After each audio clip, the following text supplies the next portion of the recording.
সুপ্রিয় দর্শক, স্বাগতম জানাচ্ছি সর্বশেষ আপডেট বাংলা সংবাদে। শুরুতেই জানিয়ে দেব সংবাদ শিরোনাম, এরপর থাকছে বিস্তারিত। জানিয়ে দেব ভয়ঙ্কর সব সংবাদ, যা শুনলে আপনার চোখ কপালে উঠে যাবে। শুরুতেই জানিয়ে দেব মোদি ট্রাম্পের বৈঠকের পরই দেশে ফেরার ঘোষণা হাসিনা, ভারতের কন্ট্রোলে থাকবে বাংলাদেশ। বিস্তারিত থাকছে প্রতিবেদনে। তিনি ফিরছেন, আবার বাংলাদেশ হাসবে, কারণ বাংলাদেশের মাটিতে পা রাখবেন শেখ হাসিনা। হাসিনার এই ফেরার নেপাল থেকে বড় খেলা ছিল G7 বৈঠকে। যে বৈঠকে মোদি ট্রাম্পের আলাপচারিতায় উঠে এসেছিল শেখ হাসিনার প্রত্যাবর্তনের বিষয়টি। অবশ্য সংবাদ মাধ্যমকে এর ব্যাপারে কিছুই জানানো হয়নি, কিন্তু যা কথা বৈঠকে বলা হয়ে গিয়েছিল দুই তাবড় রাষ্ট্রনেতা। এক সর্বভারতীয় গণমাধ্যমকে শেখ হাসিনা জানিয়েছেন যে চলতি বছরে তিনি বাংলাদেশে ফিরে যাবেন। সব রাজনৈতিক প্রতিকূলতা, ষড়যন্ত্র এবং আইনি বাধা উপেক্ষা করে তিনি চলতি বছরেই দেশে ফিরবেন।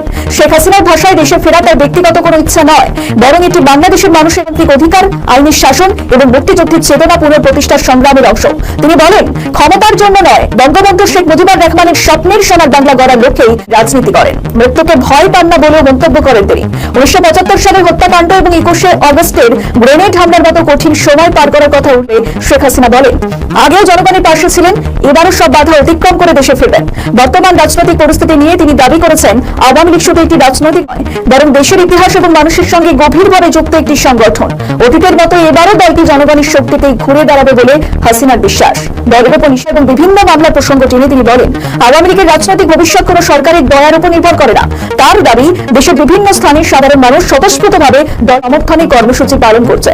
একই সঙ্গে 5ই আগস্টের পর দেশের জাতীয়তাবাদী গণতন্ত্র এবং ধর্মনিরপেক্ষতার ভিত্তির উপর আঘাত হানা হয়েছে বলেও অভিযোগ করেন শেখ হাসিনা। তবে বিএনপি বা অন্য কোনো রাজনৈতিক শক্তির সঙ্গে গোপন সমঝোতার গুঞ্জন সম্পূর্ণভাবে নাকচ করে দেন তিনি। সাক্ষাৎকারের শেষ দিকে শেখ হাসিনা বলেন, তিনি শেষ দিন পর্যন্ত চালিয়ে যাবেন এবং জনগণের শক্তিতেই একদিন গণতন্ত্র ফিরে আসবে বলে তিনি বিশ্বাস করেন। কিন্তু হঠাৎ এতদিন পরে কিভাবে, কোন ফ্যাক্টরকে কাজে লাগিয়ে হাসিনা দেশে ফেরার কথা বলছেন? তবে কি ফ্রান্সের G7 বৈঠকেই মোদি ট্রাম্পের বৈঠকে স্থির হয়ে গিয়েছিল শেখ হাসিনার ফেরার রূপরেখা? ভারতকে নিয়ে কখনোই বিরোধিতার রাস্তায় হাঁটেননি বাংলাদেশের প্রাক্তন প্রধানমন্ত্রী, বরং তার কথায় শোনা যেত ভারতের সঙ্গে বন্ধুত্বপূর্ণ সম্পর্কের কথায়। বছর কয়েক আগে ভারত সফরে তিনি জানিয়েছিলেন, বাংলাদেশের প্রধান লক্ষ্যই হল জীবনে যুক্তরাষ্ট্রের পরিকাঠামোকে উন্নত করা, দারিদ্র্য দূরীকরণ এবং অর্থনৈতিক উন্নয়ন। তিনি বলেছিলেন, দুটি দেশ একসঙ্গে কাজ করলে শুধু ভারত এবং বাংলাদেশেরই নয়, দক্ষিণ এশিয়ার দেশগুলিতে মানুষ আরো ভালোভাবে বাঁচতে পারবে। বন্ধুত্বের মাধ্যমে সব সমস্যার সমাধান হয় বলে উল্লেখ করেছিলেন শেখ হাসিনা। আজ সেই শেখ হাসিনায় 2 বছর ধরে আশ্রিত। সব বাধা কাটিয়ে তার বাংলাদেশে ফিরে যাওয়া এখন স্রেফ সময়ের অপেক্ষা মাত্র। এদিকে আমি খুব দ্রুতই ফিরে আসব। আওয়ামী লীগের নিষেধাজ্ঞা প্রত্যাহার করুন, রাজবন্দীদের মুক্তি দিন, নইলে আন্দোলনের পথেই হাঁটবে আওয়ামী লীগ, ঘোষণা শেখ হাসিনার। বিস্তারিত প্রতিবেদনে। খুবই দ্রুত ফিরে আসবো। আল্লাহ যখন বাঁচিয়ে রেখেছেন, নিশ্চয়ই এই সমস্ত ময়লা আবর্জনা সাফ করার জন্য আমাকে বাঁচিয়ে রেখেছেন। কিভাবে আন্দোলন করতে হয় আর কিভাবে দাবি সেটা আমরা জানি। আওয়ামী লীগকে নিষিদ্ধ করার তাদের কোনো রাইট নাই, কোনো অধিকার নাই। সমস্ত বন্দীদের মুক্তি দিতে হবে, প্রত্যেকটা বন্দীকে মুক্তি দিতে হবে। আওয়ামী লীগের নিষেধাজ্ঞা প্রত্যাহার করে, বিদ্যুৎ নাই, খাবার নাই, পানি নাই, গ্যাস নাই, কৃষকের সার নাই, শ্রমিকের কাজ নাই, প্রত্যেকের কাজের ব্যবস্থা করে দিতে হবে। দেশের উন্নতি স্তব্ধ হয়ে গেছে, সেটা ফিরিয়ে আনতে হবে। এবং আমাদের স্পষ্ট কথা, অনতি বিলম্বে আমাদের প্রত্যেকটা বন্ধু নেতাকর্মীকে মুক্তি দিতে হবে। মিথ্যামামলা প্রত্যাহার করতে হবে, আওয়ামী লীগের উপরে প্রত্যাহার করতে হবে। এবং এই হয়রানি, এখনো যে গ্রেপ্তার হয়রানি, এগুলি বন্ধ করতে হবে। আর এটা যদি না করে আমরা বাধ্য হব যে আন্দোলন কর্মসূচি দিয়ে কিভাবে আন্দোলন করতে হয় আর কিভাবে দাবি আদায় করতে হয় সেটা আমরা জানি। আমি এও জানি সোজা আঙ্গুলে ঘি ওঠে না। কাজে আজকে বসে বসে ঘি খাবে বাংলাদেশের মানুষ খেয়ে মরবে, এটা আমরা বরদাস্ত করবো না। কাজে খুব দ্রুত আমাদের সকল নেতাকর্মীকে মুক্তি দিতে হবে এবং নতুন করে যাদের গ্রেপ্তার করছে সেই গ্রেপ্তার বন্ধ করতে হবে। নারী ধর্ষণ এগুলি বন্ধ করতে হবে। লেখাপড়ার ক্ষেত্রে আওয়ামী লীগ করলে লেখাপড়া করতে পারবে না কেন? সব স্কুল কলেজ আমার হাতে করা, ডেভেলপমেন্ট আমার হাতে করা, আর আমাদের ছেলেমেয়েরা পড়তে পারবে না, তাদের অপরাধটা কি? কাজে প্রত্যেকটা শিক্ষা প্রতিষ্ঠানে যাদের সার্টিফিকেট কেড়ে নেওয়া হয়েছে, সার্টিফিকেট ফেরত দিতে হবে, তাদের পড়াশোনার ব্যবস্থা করে দিতে হবে। এবং তা যদি না করা হয়, দিন একদিন আসবে। আর এর কিভাবে এর ব্যবস্থা নিতে হবে সেটা আমরা জানি। 2009 সালে ক্ষমতায় এসে আমরা কিছু বলিনি। 2001 সালে যেভাবে আমার নেতাকর্মীদের হত্যা করা হয়েছিল, আমরা তো কোনো প্রতিশোধ দিতে যাইনি, জনগণের উন্নয়নের দিকে নজর দিয়েছিলাম। এবারে দুটো কাজ একসাথেই হবে, উন্নয়নও হবে আর এই সমস্ত অপকর্ম যারা সাজার ব্যবস্থা করা হবে। আজকে পুলিশ, সেনাবাহিনী, সরকার অফিসার আর আমাদের নেতাকর্মী তো আছে, সকল জুলুম অত্যাচার মিথ্যা মামলা হয়রানি, এই হয়রানি অনতিবিলম্বে বন্ধ করতে হবে। এটাই আমাদের একমাত্র দাবি এবং সকলকে ঐক্যবদ্ধ হয়ে সেই বাড়ি মাঠে নামতে হবে। আমি আছি, আমি থাকবো, আমি আসবো, খুবই দ্রুত ফিরে আসবো। আল্লাহ যখন বাঁচিয়ে রেখেছেন, নিশ্চয়ই এই সমস্ত ময়লা আবর্জনা সাফ করার জন্য আমাকে বাঁচিয়ে রেখেছেন, আমি জানি। এবং আমার হাত দিয়ে বাংলাদেশ আবার 2041 সালে স্মার্ট বাংলাদেশ ইনশাল্লাহ আমরা গড়ে তুলবো। সবাইকে ধন্যবাদ। জয় বাংলা, জয় বঙ্গবন্ধু, বাংলাদেশ। খোদা হাফেজ। ফের একটি সাক্ষাৎকার দিয়েছেন বাংলাদেশের প্রাক্তন প্রধানমন্ত্রী শেখ হাসিনা। সেখানে ফের তিনি দেশে ফেরার কথা জানান। এর আগেও বহুবার দেশে ফেরার ঘোষণা দিয়েছেন, কিন্তু এবার প্রেক্ষাপটটা আলাদা। যে কারণে নড়ে চড়ে বসেছে এবার বিএনপি সরকার। মাথা উঁচু করে দেশে ফিরবো, স্বমহিমায় দেশে ফিরবো, এমন বহু বার্তা দিয়েছেন হাসিনা এই গত 2 বছরে। কিন্তু এবার যখন এই বছরের মধ্যেই দেশে ফেরার ঘোষণা দিলেন বাংলাদেশের প্রাক্তন প্রধানমন্ত্রী শেখ হাসিনা, সেটা অত্যন্ত লক্ষণীয় বিষয়। হাসিনা যা যা অডিও বার্তার মাধ্যমে বা কোনো সাক্ষাৎকারে বলেছেন, সেটা নিয়ে বাংলাদেশের অন্দরে বিশেষ করে ছাত্র নেতারা এর প্রতিক্রিয়া দিয়েছেন। মূলত তারা বলতে চেয়েছে যে আগে হাকে দেশে ফিরিয়ে এনে তার শাস্তি কার্যকর করুক সরকার। কিন্তু এখন প্রতিক্রিয়াগুলো পাল্টে যাচ্ছে। তারা এখন বলছেন শেখ হাসিনা ফাঁকা আওয়াজ দিচ্ছেন, অর্থাৎ তার দেশে ফেরার বার্তাটা এড়িয়ে যাচ্ছে ছাত্র নেতারা কিংবা সরকারের একাংশ। ফলে বলাই যায় তারা ভয় পাচ্ছেন আওয়ামী লীগ ফিরে হয়। এর মধ্যে একটি বক্তব্য সামাজিক যোগাযোগ মাধ্যমে ছড়িয়ে পড়েছে। দক্ষিণ এশিয়ার বিশ্লেষক মাইকেল কোগেলম্যান নাকি বলেছেন যে শেখ হাসিনা এই বছর বাংলাদেশে ফিরবেন, এটা কেবলই তার ফাঁকা। তিনি ফিরলে বাকি জীবন তাকে কারাগারে কাটাতে হবে। ভারত চাইবে তিনি যেন তৃতীয় কোনো দেশে চলে যান, তবে কোনো দেশ ইচ্ছুক হলে আগেই নিয়ে নিত। মাইকেল কোগেলম্যানকে এই ধরনের বক্তব্য রেখেছেন, কারণ সেটা কোনো গণমাধ্যমে এখনো পর্যন্ত দেখা যায়নি। তাহলে কি এমন কোন শ্রেণী এটা করছে যে শেখ হাসিনার ফেরার ভয় তারা পাচ্ছেন?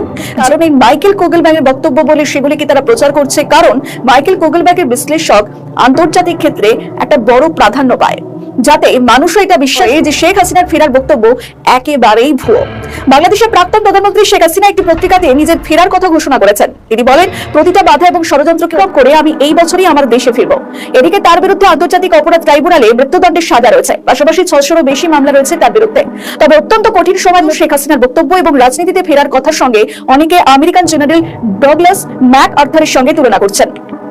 আসলে জেনারেল ডগলাস ম্যাক আর্থার ছিলেন বিশ্বযুদ্ধের অন্যতম প্রভাবশালী এবং কিংবদন্তি তরুণ মার্কিন সেনাপতি। দ্বিতীয় বিশ্বযুদ্ধের সময় 1942 সালে জাপানি বাহিনীর তীব্র আক্রমণের মুখে ম্যাক আর্থার ফিলিপাইন থেকে পিছু হটতে বাধ্য হন। বাংলাদেশের প্রাক্তন প্রধানমন্ত্রী বলেছেন, চলতি বছরের মধ্যেই তিনি দেশে ফিরবেন। তার ভাষায় এটি ব্যক্তিগত আকাঙ্ক্ষার বিষয় নয়, বরং দেশের মানুষের রাজনৈতিক অধিকার, গণতন্ত্র, আইনশৃঙ্খলা এবং মুক্তিযুদ্ধের আদর্শ এবং পুনঃপ্রতিষ্ঠার সঙ্গে জড়িত একটি অঙ্গীকার। হাসিনা বলেন, তার বিরুদ্ধে দেওয়া মৃত্যুদণ্ডের রায় কোনো স্বাধীন এবং নিরপেক্ষ বিচারিক প্রক্রিয়ার ফল নয়, বরং এটি রাজনৈতিক উদ্দেশ্যে প্রণোদিত পদক্ষেপ। বিচার ব্যবস্থাকে রাজনৈতিক প্রতিহিংসার হাতিয়ার হিসেবে ব্যবহার করে আওয়ামী লীগকে নেতৃত্ব শূন্য করার চেষ্টা চলছে বলেও অভিযোগ করেন তিনি। এছাড়াও তার নিজের দেশে প্রত্যাহারের ঘটনায় প্রথমবার নয়, এর আগেও তাকে সম্মুখীন হতে হয়েছে, আর সেই প্রসঙ্গও তুলে ধরেন মুজিব কন্যা। তবে তার ফেরার বক্তব্যে যে বিএনপি সরকার এবং দেশের অন্দরে কাঁপুনি ধরিয়ে দিতে পারে, সেটা আরও একবার বোঝা গেল। এদিকে জননেত্রী দেশরত্ন শেখ হাসিনার ফাঁসির রায়, আওয়ামী লীগের নিষেধাজ্ঞা প্রত্যাহারের দাবি ছাত্রলীগের বিক্ষোভ মিছিল। বিস্তারিত থাকছে প্রতিবেদনে।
এদিকে 2040 কোটি টাকা দিয়ে যে চাল কেনা হচ্ছে, সেই চালান নিয়ে ইউরোপ যা করেছে, বাংলাদেশ সরকার কেন সেটা করল না, এই প্রশ্নটাই এখন সবচেয়ে বড় হয়ে দাঁড়িয়েছে। ইউরোপীয় ইউনিয়নের ল্যাবে পাকিস্তানি চালে ট্রাইসাইক্লাজোল, ক্লোথিয়ানিডিনের মতো কীটনাশক আর অ্যাফলাটক্সিনের মতো ছত্রাকজাত বিষ পাওয়া গেছে। তাই চালান ফেরত গেছে, অথচ সেই একই দেশের একই ধরনের চাল ঢাকায় ঢুকছে কোনো স্বতন্ত্র পরীক্ষাগারের সিলমোহর ছাড়াই, শুধু কাগজে কলমে একটা আমদানি চুক্তির জোরে। এটা কাকতালীয় মনে হয় না, কারণ গত 1 বছরে বাংলাদেশ আর পাকিস্তানের মধ্যে যা ঘটেছে তার একটা প্যাটার্ন আছে। 15 বছরের কূটনৈতিক নীরবতা ভেঙে দুই দেশের পররাষ্ট্র মন্ত্রণালয়ের মধ্যে আলোচনা শুরু হয়েছে গত বছরের এপ্রিলে। 14 বছর পর ঢাকা ইসলামাবাদ সরাসরি ফ্লাইট চালু হয়েছে জানুয়ারিতে। একই মাসে পাকিস্তান ঘোষণা দিয়েছে তারা চীনের সাথে যৌথভাবে তৈরি JF-17 যুদ্ধবিমান বাংলাদেশের কাছে বিক্রি করবে। তার আগের বছরের জুনে কুনমিংয়ে পাকিস্তান, চীন, বাংলাদেশ প্রথমবারের মতো ত্রিপাক্ষিক বৈঠকে বসেছে। এই সময়টায় বাংলাদেশ-পাকিস্তান সম্পর্ক লক্ষণীয়ভাবে উন্নত হয়েছে।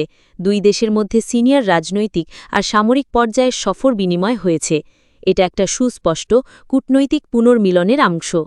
আর এই পুনর্মিলনের রাজনৈতিক শেকড় নতুন কিছু না। খালেদা জিয়ার আমলে বিএনপি দেশে বিদেশে পাকিস্তান ঘেঁষা অবস্থান গড়ে তুলেছিল, একই সাথে চীনের সাথেও কৌশলগত সম্পর্ক বাড়িয়েছিল, আর ভারতীয় উদ্যোগকে আধিপত্যবাদী বলে আখ্যা দিয়েছিল। বিএনপি, জামায়াত, পাকিস্তান, চীনের এই যোগসূত্র নিয়ে ভারতের নিরাপত্তা উদ্বেগ বহুদিনের। অর্থাৎ আজকের এই পাকিস্তান প্রীতি কোনো নতুন নীতি না, এটা পুরনো এক রাজনৈতিক অক্ষের পুনরুজ্জীবন মাত্র। জিয়াউর রহমানের আমল থেকে পাকিস্তানের সাথে ঘনিষ্ঠতা বিএনপির চরিত্রের অংশ। মোশতাকের ধারাবাহিকতায় জিয়ার সরকার পাকিস্তানের সাথে ঘনিষ্ঠ সম্পর্ক অব্যাহত রেখেছিল। জামায়াতের গল্পটা আরও পুরনো, আরও গভীর। ইতিহাস কারও মুখাপেক্ষী না। ৭১-এ বাংলাদেশের স্বাধীনতার বিরোধিতা করেছিল জামায়াত। মুক্তিযুদ্ধের পর দলটি নিষিদ্ধ হয়েছিল। পরে ১৯৭৯-তে বিএনপি সরকারই সেই নিষেধাজ্ঞা তুলে নেয়। আওয়ামী লীগের শাসনামলে জামায়াতের শীর্ষ নেতাদের ৭১-এর যুদ্ধাপরাধের জন্য মৃত্যুদণ্ড কার্যকর করা হয়েছিল। যে দল স্বাধীনতার বিরুদ্ধে দাঁড়িয়েছিল, স্বাধীনতার ৫৫ বছর পরও সেই দলের রাজনৈতিক আদর্শিক টান পাকিস্তানের দিকে থাকাটা আশ্চর্যের কিছু না। আশ্চর্যের বিষয় হল আজকের বাংলাদেশে এই টানকে স্বাভাবিক কূটনীতি বলে চালিয়ে দেওয়া হচ্ছে। এখন প্রশ্ন হল, এই যে সরকার পাকিস্তানের সাথে সম্পর্ক পুনর্জীবিত করতে এত ব্যস্ত, যুদ্ধবিমান কিনছে, ফ্লাইট চালু করছে, ত্রিপাক্ষিক বৈঠকে বসছে, সেই একই সরকার কি ঠিক এই কারণে পাকিস্তান থেকে আসা একটা রাসায়নিক দূষিত চালের চালানকে বাড়তি স্ক্রুটিনি ছাড়া ছেড়ে দিল? সম্পর্ক খারাপ করার ভয়, নাকি নিছক অবহেলা? কোনোটাই গ্রহণযোগ্য জবাব না, কারণ দুটোরই মূল্য দিতে হচ্ছে সাধারণ মানুষের শরীরকে, যাদের প্রতিদিনের ভাতের থালায় এই চাল যাচ্ছে। আর যে মানুষটা এই সরকারের নেতৃত্বে, তার নিজের ইতিহাসও প্রশ্নমুক্ত না। খালেদা জিয়ার আমলে হাওয়া ভবনকে রাষ্ট্রের সমান্তরাল ক্ষমতা কেন্দ্র হিসেবে ব্যবহারের অভিযোগ, দুর্নীতি আর অর্থ পাচারের অভিযোগ দীর্ঘদিন ধরে তারেক রহমানের সাথে জড়িয়ে আছে। উইকিলিক্সে প্রকাশিত মার্কিন দূতাবাসের একটি বার্তায় তাকে দুর্নীতিপ্রবণ শাসনের প্রতীক বলে বর্ণনা করা হয়েছিল, আর সমালোচকদের কাছে তিনি এখনও খাম্বা তারেক নামে পরিচিত। যে মানুষটার প্রশাসনিক ইতিহাসেই স্বচ্ছতার প্রশ্ন আছে, তার সরকারের কাছে খাদ্য আমদানির মতো স্পর্শকাতর সিদ্ধান্তে বাড়তি স্বচ্ছতা দাবি করাটা অন্যায্য কিছু না।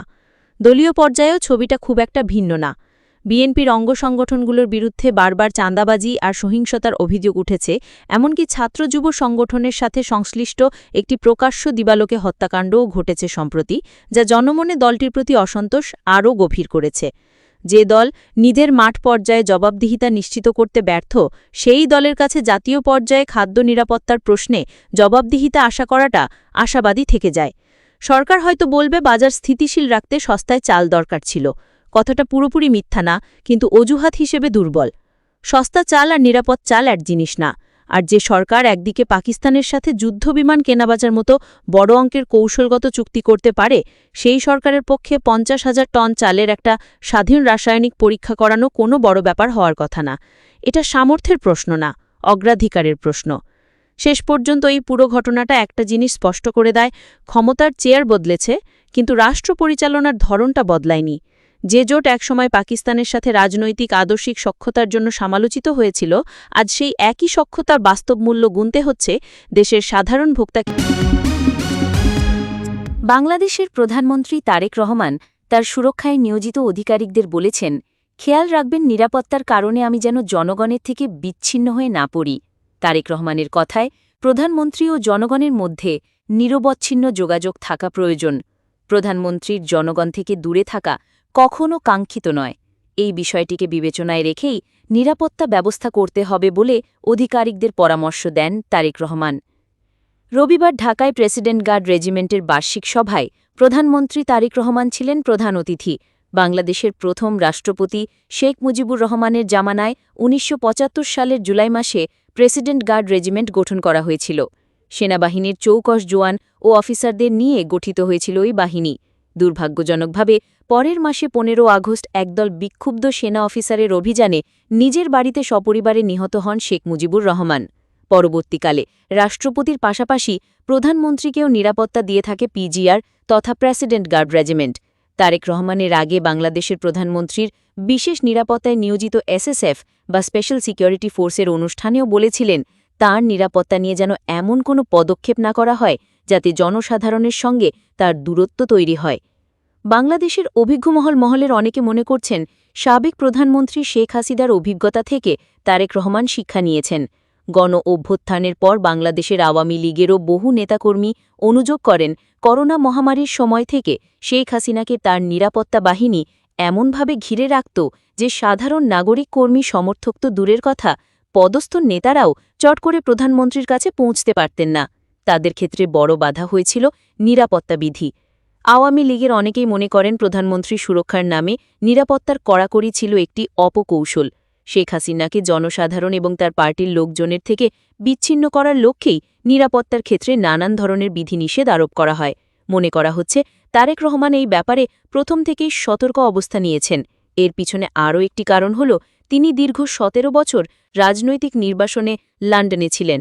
ফলে দলের সাধারণ কর্মী সমর্থকদের সঙ্গেও তার খুব একটা সংযোগ ঘটেনি। কর্মী সমর্থকরাও অনেকেই তাকে মুখোমুখি চাক্ষুষ করেননি। সেই কারণেও তিনি নিরাপত্তার বেড়াজাল নিয়ে সতর্ক। ঢাকার সেনানিবাসে প্রেসিডেন্ট গার্ড রেজিমেন্টের ৫১তম বার্ষিকীর অনুষ্ঠানে তারেক রহমান বলেন, একটি গণতান্ত্রিক সরকারের প্রধান হিসেবে আমি জনগণের বিশ্বাস এবং ভালোবাসার ওপর আমার আস্থা ও নির্ভরতা বজায় রাখতে চাই। সুতরাং নিরাপত্তা কৌশল যাতে সরকার প্রধানকে জনগণ থেকে দূরে ঠেলে না দেয়। তিনি আরও বলেন, নিরাপত্তা কৌশল এমনভাবে বিন্যাস করা জরুরি জনগণ যাতে নিজেদেরকে সরকার প্রধান থেকে বিচ্ছিন্ন মনে না করেন, সেদিকে বিশেষভাবে লক্ষ্য রাখার জন্য আমি আপনাদের প্রতি বিশেষভাবে আহ্বান জানাই। বাংলাদেশ সেনাবাহিনী থেকে বিশেষভাবে নির্বাচিত ও প্রশিক্ষিত সদস্যগণই এই রেজিমেন্টে দায়িত্ব পালনের জন্য যথানিয়মে নির্বাচিত হয়ে থাকেন। অর্থাৎ প্রেসিডেন্ট গার্ড রেজিমেন্ট সেনাবাহিনীরই অধীন একটি বিশেষায়িত প্রতিষ্ঠান।